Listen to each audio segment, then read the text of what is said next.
They were 19 and 22. They lost their parents, no money, no backup plan.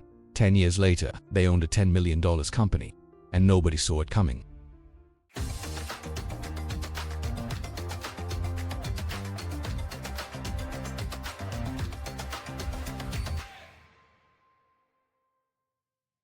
This is Jamie and Drew Memphis, two brothers, Afro-American, born and raised in Birmingham, Alabama. Jamie, the oldest, quiet, observant, calculated. Drew, younger, fast, charismatic, restless. They weren't rich, not even close. Their father drove trucks. Their mother worked double shifts at a nursing home, but their house had rules, discipline, respect, work. And then, everything collapsed. A rainy night, Northwest Route 65. A drunk driver crossed the red line at sunrise. Both parents were gone. Abruptly. No warning, no goodbye. Jamie was 22, Drew was 19. The funeral was small. The bills were not. The house had a mortgage. There was no life-changing insurance payout, just debt and silence. For weeks, they moved like ghosts. Drew wanted to quit community college. Jamie almost did. One night, sitting on the kitchen floor surrounded by unopened bills, Drew said, "What if this is it for us?" Jamie didn't answer immediately. Then he said something that would change everything. "If we're already at zero, we can only go up." That sentence became their anchor. They made a decision. No drama, no excuses, just structure. Wake up at 5 a.m., work out, work, study, repeat. They didn't talk about success. They talked about control. Control over time, control over spending, control over emotion. Grief became fuel. The idea didn't come from a genius moment. It came from observation. Their neighborhood had dozens of small businesses, barbers, food trucks, local clothing brands, all struggling with one thing: visibility. No websites, no online presence, no real promotion. Jamie noticed it first. Drew saw the opportunity. They didn't know everything, but they knew how to learn. They borrowed $800. Not for luxury, for a used laptop, basic software, a cheap camera. Jamie learned design from free online tutorials. Drew knocked on doors. Most business owners said no. One barber said yes. $300 to create a basic website. It took them 3 weeks. They delivered it anyway. That barber got more bookings within a month. And suddenly, they had proof. They didn't scale fast. They stacked trust. One client became 3. 3 became 10. Jamie handled operations, Drew handled people. No fancy office, just their parents' old living room. At night, exhaustion hit hard. Doubt crept in. Were they wasting time? Then something unexpected happened. A regional restaurant chain reached out. They wanted a full rebrand. Logo, photos, online presence. It was bigger than anything they had handled. If they failed, their reputation would collapse. Jamie wanted to decline. Drew said yes before he finished the sentence. 3 weeks, almost no sleep, they delivered. 2 months later, the restaurant reported record traffic. That's when everything accelerated.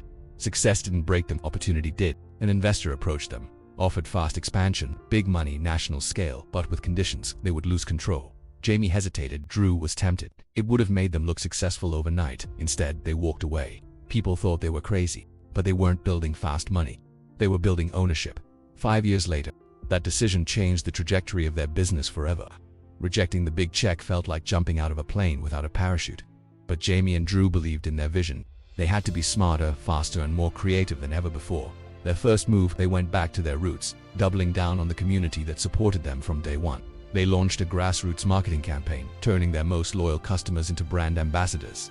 The response was incredible. Word of mouth spread like wildfire, and orders started pouring in. But scaling wasn't easy. Their small workshop, once a symbol of their independence, was now a bottleneck. They were working 18-hour days, hand-packing every single order, and they still couldn't keep up. One night, buried under a mountain of shipping boxes, Drew looked at Jamie, completely exhausted. He said, "We can't do this alone anymore." They knew they needed help, but couldn't afford a full team, so they got creative. They partnered with a local logistics company run by a young entrepreneur who saw their potential and offered them a flexible deal. It was a gamble, but it paid off, freeing them up to focus on product development. Just as things started looking up, disaster struck. Their main supplier, the one they relied on for their unique eco-friendly materials, suddenly went out of business. Panic set in. They had hundreds of back orders and no way to fulfill them. Their reputation was on the line. Customers started getting antsy and a few negative reviews popped up online. It felt like the walls were closing in. Jamie spent sleepless nights searching for a new supplier, calling contacts all over the world. The pressure was immense. One morning, a cryptic email landed in Drew's inbox. It was from a competitor, one of the biggest names in their industry, a company they'd always admired. The message was short and to the point. "We've been watching you. We should talk." They were stunned. Was this a threat, an acquisition offer, or something else entirely? They had no idea what to expect. Facing their biggest crisis yet, they had to decide whether to walk into the lion's den. This meeting could either save their company or be the final nail in the coffin. What would you do? Memphis Media Group had 40 employees, clients across multiple states, 7-figure annual revenue, then 8. Then one day, a major corporation acquired 30% of their company. Valuation $10 million. The same boys who once counted coins for groceries now signed contracts in glass buildings. But here's what's important. They still live in Alabama. Still structured. Still disciplined. No flashy nonsense, just control. People think their story is about money. It's not. It's about response. They lost everything, but they didn't lose direction. Grief could have destroyed them. Instead, it focused them. Here's the truth. Success rarely starts with motivation. It starts with structure. And ownership is more powerful than speed.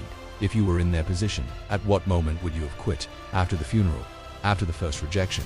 Before taking that big contract? Or when the investor offered fast money? Tell me in the comments. Every week, I decode a news story. Subscribe so you don't miss the next collapse or the next rise. Because sometimes the greatest empires are born from the deepest loss.